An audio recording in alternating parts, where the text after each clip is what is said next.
This is Making Stitches, and this time I'm taking you back to Yarndale. Isn't it great to see what people are making as well, and the fact that people are making, being creative? It's just fabulous. I had some really lovely conversations with people who have travelled from all over the world actually, and who have bought my work and wanted to sort of come say hi in person and tell me a story about the product that they bought from me. And yeah, it's just really, really lovely. We met a lot of people who've come back to show us their projects that they've made in the year, and we've met a lot of new customers as well. I managed to have a little sneak around yesterday about 4:30 when it was quiet, and just felt really inspired, and I suddenly wanted to knit socks, which isn't something I've done very often as a crocheter.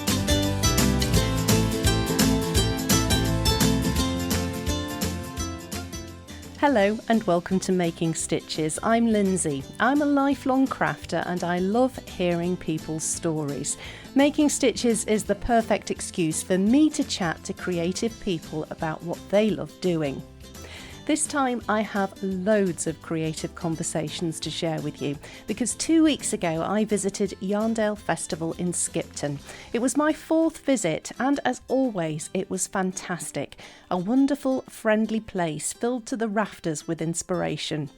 Each year in September, the animals are ousted from Skipton Auction Mart to make way for yarn in all its forms, from wool tops to fine spun hand-dyed skeins and every kind of haberdashery item. It's a yarn lover's paradise. From the moment I arrived, I was immersed in colourful creativity. It can be dangerous though, because you can end up leaving with a new hobby whether you wanted one or not. It was so lovely to just wander around the stalls and have a chat to the exhibitors. The first stall I visited when I arrived was the one belonging to Lindsay, the woman behind Lottie and Albert and the Curate crochet box. Yarndale for me, well, it's a bit of a schlep from where I live. It's about 4 and a bit hours drive, but I really like it as a show. I just think it's a really nice mix of the knitters and the crocheters, but there's something for everybody and every budget, and yeah, I just really like it. Came a few times as a visitor, and it's my second time now as a seller, so yeah, I love it. What's the experience like, changing from a visitor to actually being one of the exhibitors? Such a good question. First is that I don't really get to look around anymore. What a shame. I've just said that next year I'm going to get a few friends or willing volunteers, shall we say, and hire a house and make a whole weekend of it, and then we can crochet in the evenings, and then I can have a break and look around, because that is the thing. It's so inspiring to see everybody else's stands and how they've set it up for me now that I'm on that side of it, and the layout and what works and what doesn't, and then obviously the yarn and the projects. And I managed to have a little sneak around yesterday about 4:30 when it was quiet, and just felt really inspired, and I suddenly wanted to knit socks, which isn't something I've done very often as a crocheter. So yeah, I think next time I want to bring back a little bit of that visitor experience for myself, even if it's just half an hour at the end of the day, because yeah, it's such an inspiring show. Absolutely. I mean, you can't help but be inspired from one stand to the next. The colour and the designs, it's just amazing. Yeah, and just like squishing all the yarn. We've got to squish the yarn. Now, I can't not mention your beautiful crochet along that you've got displayed here, your gingerbread one. Thank you. How's that going? Because that's literally just launching, isn't it? It's just launched, and I was quite pleased that it was just before Yarndale's and managed to bring some kits.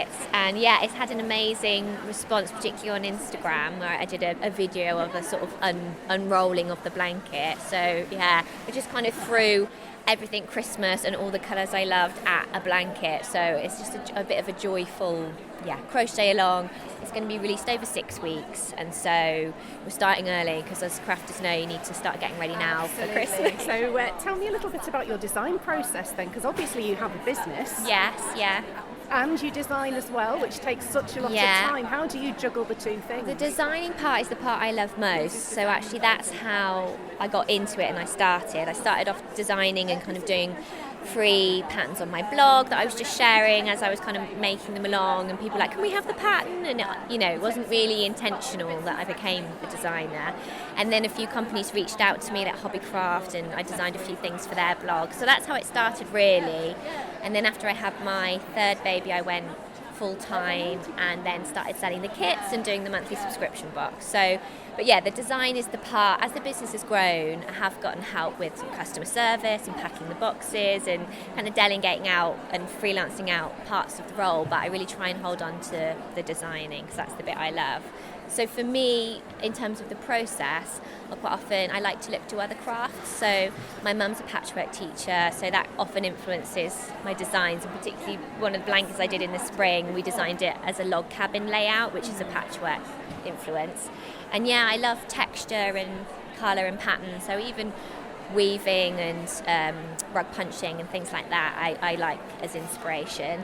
And I do joke sometimes that maybe I should just learn to knit, because a lot of my crochet garment designs look like they're knitted. I think maybe I'm just a frustrated knitter. So yeah, design wise, sometimes I'll start with a yarn, or sometimes I'll start with an idea, and I like to kind of pull together images, think about the colours, and then just go from there. That's my favourite bit.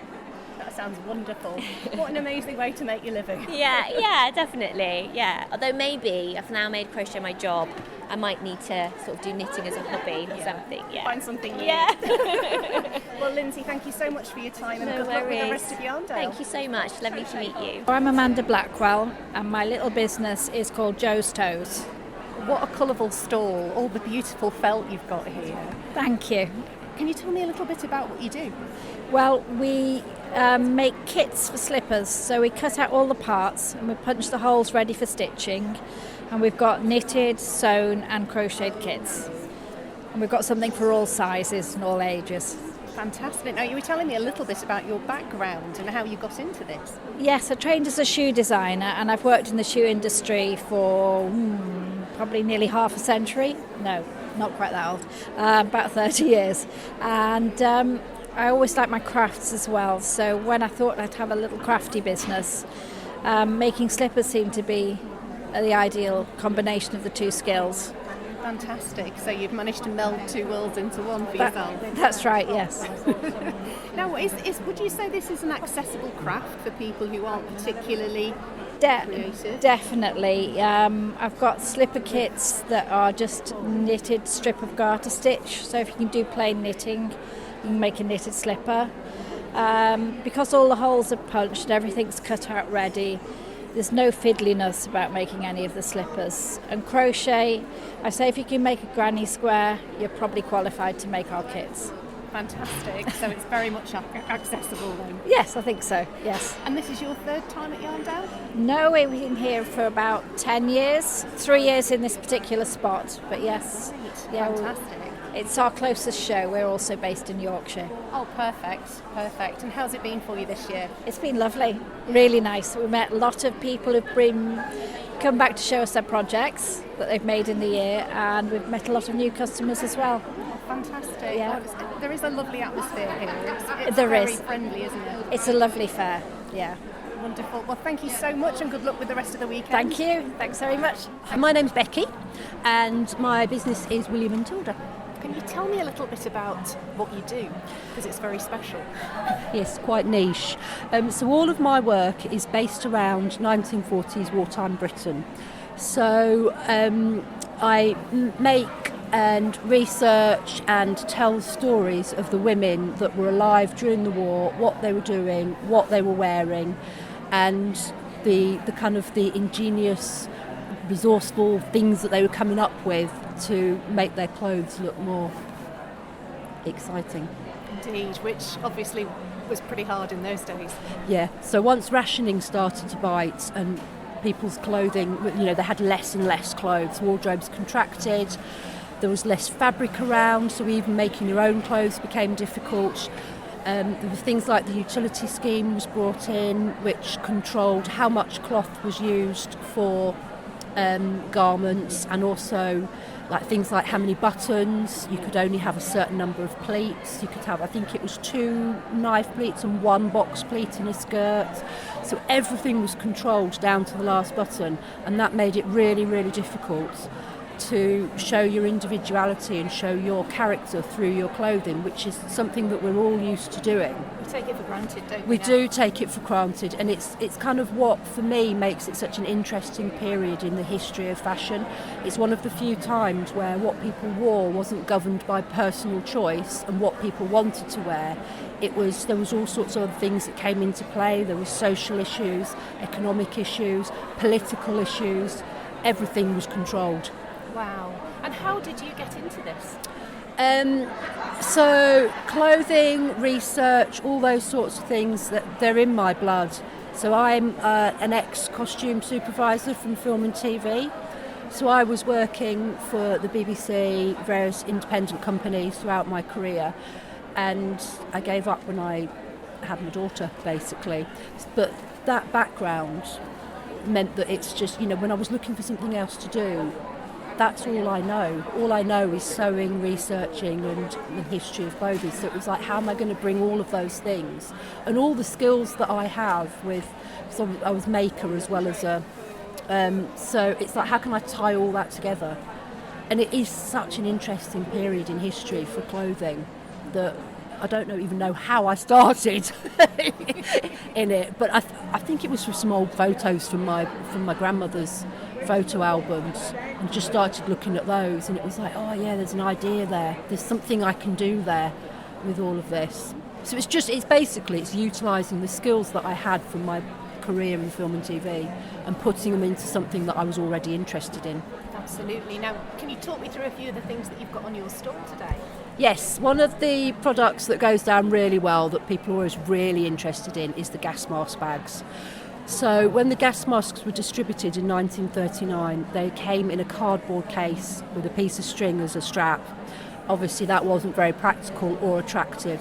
So women's magazines very, very quickly started printing patterns and encouraging women to make attractive carriers for their gas masks. And this is what I have on display today. So with the bags that I make, it's an original pattern from 1941. I make them with locally sourced wool cloth that I gather from mills near where I am, based in Ilkley. They go down really well. They've just got such an interesting story behind them. I think the thing that people pick up on all the time is that they're such a great design, really simple, great design. They look like, once I tell people what they are, they say, yeah, I can totally see that. That's exactly what they look like. But they also look quite modern and very contemporary. Yeah, absolutely. So, yeah. It does look like something that would be designed in this day and age. Definitely, and they've got such good use, there's so many uses for them. Yes, you can fit your phone and your purse and your car keys in them, but you can use them to put your wool in. So I've got some on display with wool and knitting needles in. We do actually have some with some wine bottles in. One lady bought one and she'd put 2 cans of gin and tonic in it and went to the theatre. Fantastic. Go. But there's some lovely stories about them. Once you start looking back into archives and researching them, there's some really great stories about what people were really carrying in their carriers, and it wasn't a gas mask very often. There was a great story about a woman who was asked to show her gas mask, to show that she had it with her, and she opened her bag and she actually had half a dozen eggs. So, with a bit of a question about where the eggs had come from. Yeah, try explaining that one away. Yes. Yeah. So obviously the rations for eggs at the time were 1 egg per person per week. Yeah. So 6 eggs was quite a lot. Yes. Yeah, absolutely. Yeah. Big family then. Yes. That's how you get away with that one. Indeed. Oh dear. So is this your first time at Yarndale? It is. Yeah. I've never even visited before, which is terrible because it's literally on my doorstep. I think sometimes things that are on your doorstep you do get overlooked. Yeah, they do. Yeah, but it's absolutely brilliant, and we've had a really good weekend. Really enjoyed it, and I think the thing for me is chatting to people, and quite often people will come to me with stories that stories and things that they remember from the war. I had one lady came and was talking to me about her recollections of gas masks, and she said that she couldn't remember, she's never liked the smell of rubber, and she couldn't remember why. She had no idea why she didn't like this smell. And she said, talking to you about these bags, she said, I've suddenly realised she was only a child during the war, but she had one of the children's gas masks, the Mickey Mouse ones. And she said she remembered, it came back to her as she was talking to me. She said it's that smell of the gas mask, and that's why I don't like rubber. So there's always somebody with a really good story, and people want to tell those stories, and people want to listen, people want to hear them. Absolutely, and it's so important to record those stories and, Yeah. and pass them on, because Yeah. the people who tell them won't be around forever. No, and as people, as the people that were alive then are getting older, those stories are disappearing. But there's some really good lessons that we can take from things that women were doing with their clothing during the war. I think for me, one of the biggest things is if you look at something like the utility scheme, where the government were controlling the amount and the quality of cloth that was used in clothing. Nobody is suggesting that we need to go back to rationing or to the extent that they went in the utility scheme, or any of the kind of, looking at Make Do Amend scheme, the things that were done there. Nobody's suggesting we go back to those rigid rules, but there are some really good lessons. If we look at where we are with fashion now and what they were doing in the war, there is a blueprint there that worked, was extremely successful. We can take some of those lessons and use them now. Absolutely, more than ever. There's so much waste, there's so much surplus, and the environment can't afford it. No, absolutely not. But quite often I do think, we've done it before. We have done it before. We've done it extremely successfully. Why are we not looking backwards and saying, right, well, that worked and that worked, and reusing some of those ideas? And the number of people that will be surprised about how much stuff I use. So my products start with the bags, which use the most amount of cloth, but then the products get smaller and smaller from there, and it uses everything, down to the tiny petals in the Make Do Amend brooches. So it is using absolutely everything, but people are surprised that you can do that. Well, if you're just careful and you watch what you're doing, these things are possible. They are possible, but also it's about things like we need to teach sewing more, and most people can't sew, or a lot of people can't sew, and that's really sad. Even just to be able to sew a button on. Yeah, well, it brings the outfit back to life. I think so many people throw things away if a button or a zip bursts, and that's the end of it, whereas you can get so many more years of life out of something if Absolutely, you just patch it up or sew a button on or whatever. Yeah. But it's also, for me, it's also about keeping alive the ingenuity as well, because I think sometimes it's all too easy to just go to a shop and buy something new or buy something to jazz up an outfit. And just looking at what they were doing and how women were jazzing up an outfit, and the ideas that they came up with, so creative. So out of such an awful period in history, and where there was very little around, some brilliant ideas were coming out, and it's just good to get those ideas out there and to show people what they were making and what was going on. Well, thank you so much for sharing your story with me. Thank you very much. I'm Nat Walton, I'm the curator of the Woven Festival. Wonderful. So tell me a bit about the Woven Festival. What is it? So the Woven Festival is a total celebration of textiles. It happens across the whole of Kirklees every other year. So we're gearing up to our 2025 year, which will happen in June. So it's the whole month, the whole district. Everybody comes out, and it's a real community effort to make a celebration of textiles. And we do everything from heritage, hobby to innovation, and we do lots of yarn bombing.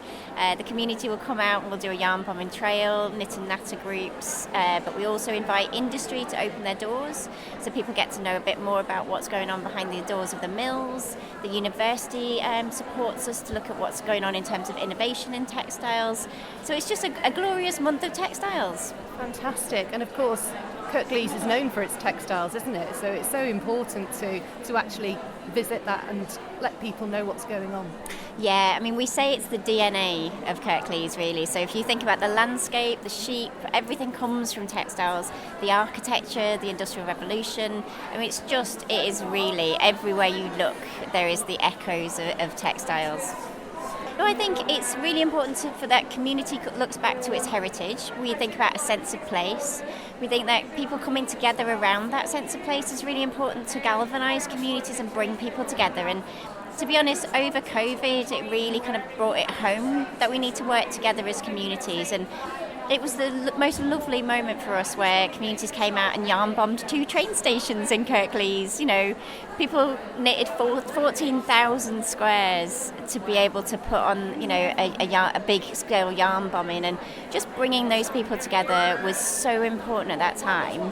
And we've not forgotten that. You know, we need to keep those communities coming together and working together. And it's a moment where you can really do that and celebrate where you're from, but also celebrate that you're doing it together. Fantastic. So you've got a lot of organising then to do between now and it happening next year? We certainly do, yes, absolutely. So we've got a lot of fundraising to do, a lot of organising, a lot of partnership building as well. So, you know, it really is about bringing those partners together, seeing who's doing what at what times, and really curating what other people are doing and bringing that together. It's the joyful part of my job, is just finding out what's going on across Kirklees. We absolutely love it. Fantastic. And how's Yarndale going for you? Yarndale's been absolutely brilliant. This is my first year at Yarndale, so it's definitely been it's just lovely to see so many people out interested in textiles. Obviously, there's a focus on yarn, which is absolutely amazing. But we've just had the most beautiful conversations. Isn't it great to see what people are making as well, and the fact that people are making, being creative? It's just fabulous. Wonderful. Thank you so much for your time, and good luck with it all. Thank you so much. There was so much to see and experience, from live sheep and alpacas brought by yarn producers to a range of workshops and talks. One was about the wool economy, which explained a little bit about what goes into making British wool. There was a panel of experts in the field, including farmers, an academic and British Wool. Afterwards, I caught up with one of them, Zoe Coates from British Wool, which was formerly known as the Wool Marketing Board. I think it's a really important discussion to have, really, about the complexities of making wool products. The yarn is just the start of it, and there's so many processes that it does take from the farm to the end product and to the shop. It's something that we kind of take for granted, and we're so unaware of what we're buying and what we do these days, and I think that's something that was missed from our sort of understanding of our purchases, and we really need to make sort of more conscious purchases, and that's kind of like what the discussion was really all about. So I'm really glad that you enjoyed it. Very much so. I feel there's so much to learn. Really. Yeah, absolutely. There's a huge. It's a very complex process, and there's so many different elements. And British Wool has, in the UK we have over 60 different breeds. They all have different wool qualities, and they can all be used for different products. So there's a full array of amazing stuff that can be done with different wool, and hopefully people. The more education there is out there about wool products, the more people will buy and hopefully support more sheep farmers across the UK as well. Absolutely. So, I mean, sustainability is the key word in this day and age, isn't it? And buying local. So I guess that's something that's important to you. Yeah, absolutely. Wool is probably the best sustainable product there is. There's so many environmental benefits of wool. The best one is probably that it's biodegradable, it's renewable, it doesn't release any microplastics when you wash it, and even when it biodegrades, it's adding nutrients to the ground. There's just endless benefits to it, and we've kind of forgotten about it. We're so used to buying synthetics, and we really need to go back to how we used to do things hundreds and hundreds of years ago, when wool was kind of one of the only products that we had and the only fibre that we had to use. So wool needs to be championed, and we need to be using it, wearing it, having it in our homes, walking around on our carpets, and having it in our home insulation and all these amazing products, and then we can start to see a huge change in the price that farmers are receiving. And the sustainability aspect of it is just something that just gets overlooked because people want to buy cheap, and it's a really unfortunate sort of situation that we're in really at the moment. What do you think the future looks like? I think it's really, really positive. I think people are really now starting to think about what they're buying. We've seen it with food. People are really looking at where their food's coming from, how many ingredients are in their food, and I think it's the same now with our clothes. We're looking at where it's been manufactured, what brand you're buying from. Is it somewhere that it's local? Is it a family-run business? What materials are they using? Who is it supporting? All of these aspects, and I think that is something that's really coming into the forefront now, and we hope that just gets better and better over the years as more people are educated with it as well. Well, that's wonderful. Thank you so much for your time. Thank you very much. You're listening to Making Stitches, a podcast celebrating creative crafts and inspiring makers. This podcast is supported by the Making Stitches shop on Etsy, where you can find Making Stitches podcast tote bags, badges and stitch markers, along with a few of my crochet patterns for sale too. Just search for Making Stitches shop on Etsy. Now back to more creative chat. While I was at Yarndale, I was able to catch up with a couple of old friends of the podcast, one being Kathy from Dear Emma Designs, who appeared on Making Stitches back in October 2020 in episode 14. It was so lovely to be able to meet in person for the first time. Kathy spoke about the importance of getting out and meeting her customers. It's lovely to sell at an event where everybody appreciates the work that goes into this sort of thing, and lots of like-minded people buying, things that really bring them joy. I had some really lovely conversations with people who have travelled from all over the world actually, and who have bought my work and wanted to sort of come say hi in person and tell me a story about the product that they bought from me. And it's just really, really lovely, How nice that is to hear the stories of where your things have gone to. It is, and a couple of ladies have come up to me and said, I've got a piece of your work in every single room in the house. I thought, that's pushing it a bit, but it's. I think people, when they appreciate your work, they want to tell you that that they love it for this reason, and it's those comments that really keep you going. Because there's been a few times over the last few years where I've thought, I think I need to perhaps stop doing what I'm doing and rethink, but then you'll get some lovely comments and you think, actually I'm doing okay, I'm still bringing joy to people, and I'm still getting a lot of enjoyment out of it. So it is so lovely. Well, that's really nice to have that reinforced for you. Now your work is inspired by your surroundings and nature. Will you ever run out of ideas? I don't think so. Probably not, because the older I get, the more interested in sort of the finer detail of things I'm finding. So, like particularly wildflowers, I don't just look at them sort of in a whole. I tend to focus on particular petals and the real intricacies of things. So I don't think I think I've always got that curious nature about nature, and the more you dive into it, the further you go. So I don't think so. For an example, my husband bought me for my birthday this year an artist's perspective on birds' nests. So this particular artist hand draws birds' nests that she finds, blown down.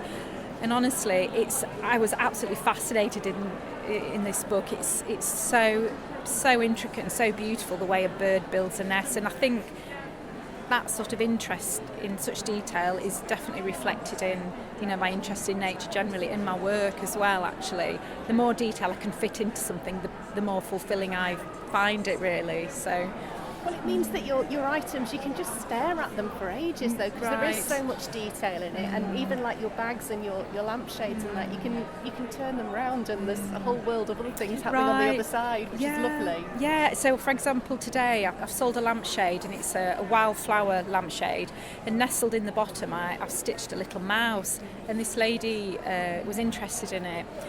And it wasn't until she sort of leant right in that she said, "Oh my goodness, there's a mouse. It's even more perfect than I originally thought," and it's, I suppose, when I do it, I'm thinking along those lines, but when a customer sees that hidden sort of depth within my work, it's really fulfilling for me. So, yeah. Yeah. Oh, that's wonderful, Kathy. Well, I'm so glad I got the chance to speak to you this time, because it's been busy here at your stall, your dear Very Emma stall, busy. isn't it? Yeah, really busy. Thank you. Oh, thanks so much. Thank you. That other special friend was Eleonora Tully from Coastal Crochet, who was at Yarndale to give a talk for the second time. We've known each other virtually for almost a decade and were able to meet in person the last time she took the trip up north to Skipton for Yarndale in 2022.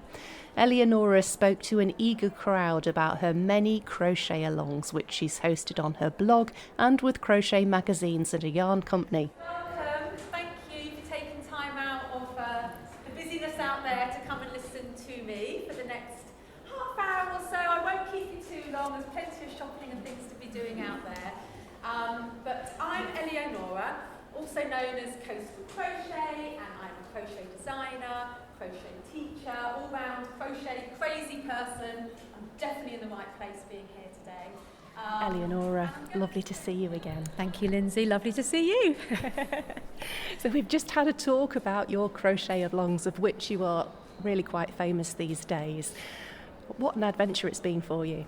It has been an incredible adventure, and yeah, like I said in the talk, actually doing this talk and looking back over all those crochet-alongs over the years, it's a bit mind-boggling to me as well, actually, how each year I've kept doing them, and they've kept coming, it's been an amazing adventure, an amazing journey. And when I see all those different blankets, it's really, really special. It really is. Well, not just for you, though, for those of us who've taken part. I mean, I vividly remember the day when you put the post out saying, I'm going to make a blanket, do you want to join me? Yeah. And that was the beginning of the Seaside Stash Busting blanket, and wow. Yeah, which was actually the beginning of this whole journey, really. I think that, and as I said in the talk, that Seaside Stash Busting blanket was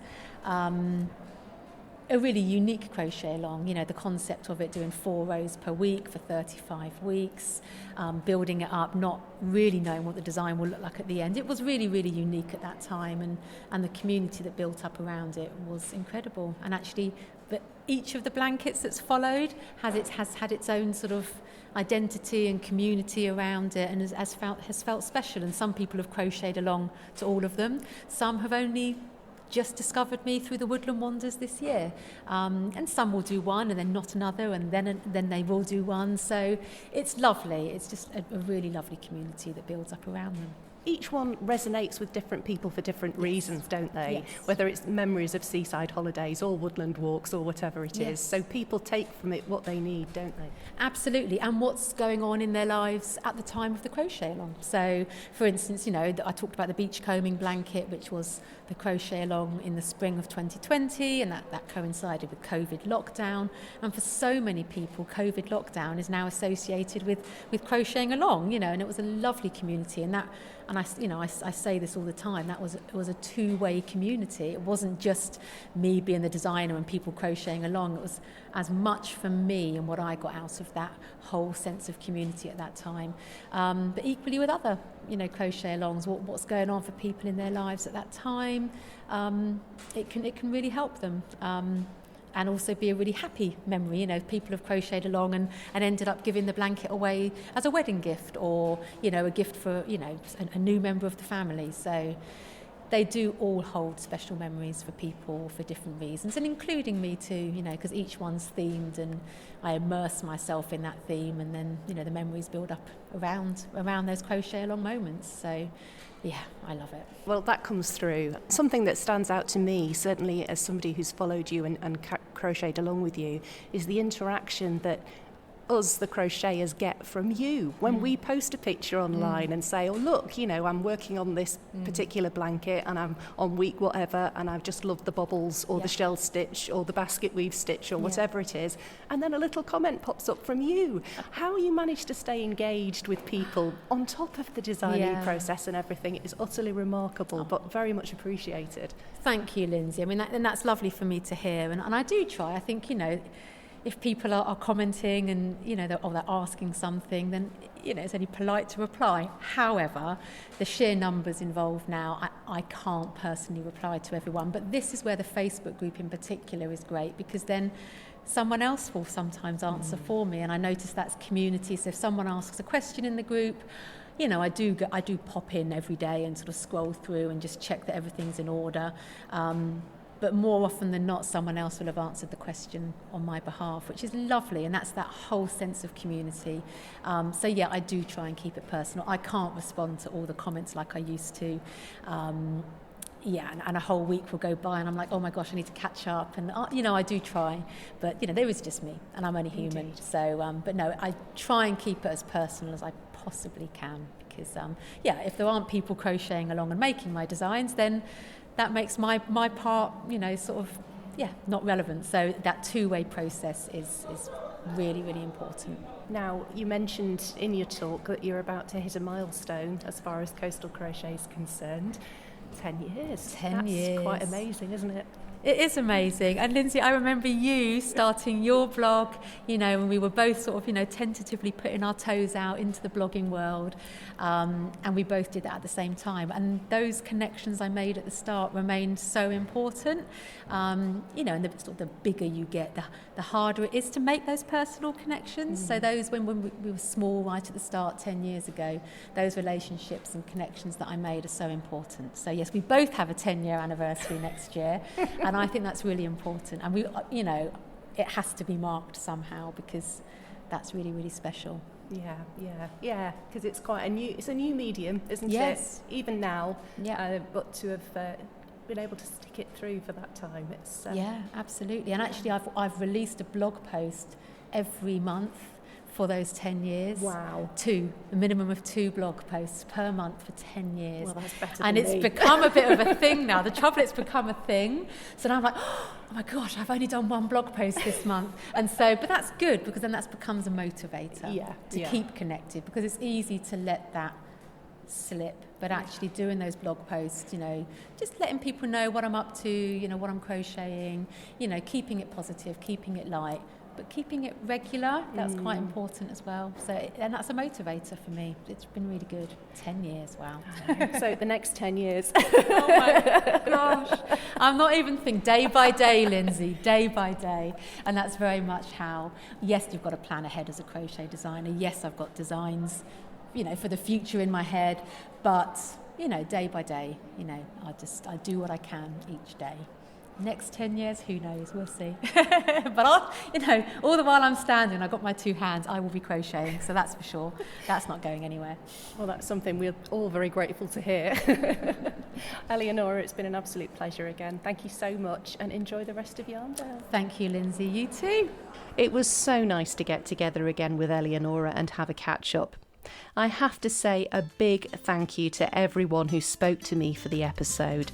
Amanda from Joe's Toes, Becky from William and Tilda, Kathy from Dear Emma Designs, Lindsay from Lottie and Albert and the Curate Crochet Box, Nat from the Woven Festival, Zoe Coates from British Wool and of course Eleonora from Coastal Crochet. That's all for this episode, but I will be back again in 2 weeks' time with a very special announcement. I'll look forward to sharing that with you then.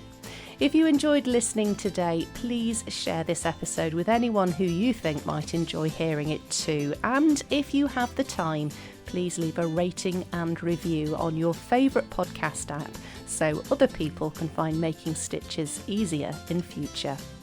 Until next time though, thank you so much for listening. Do take care and enjoy your crafting.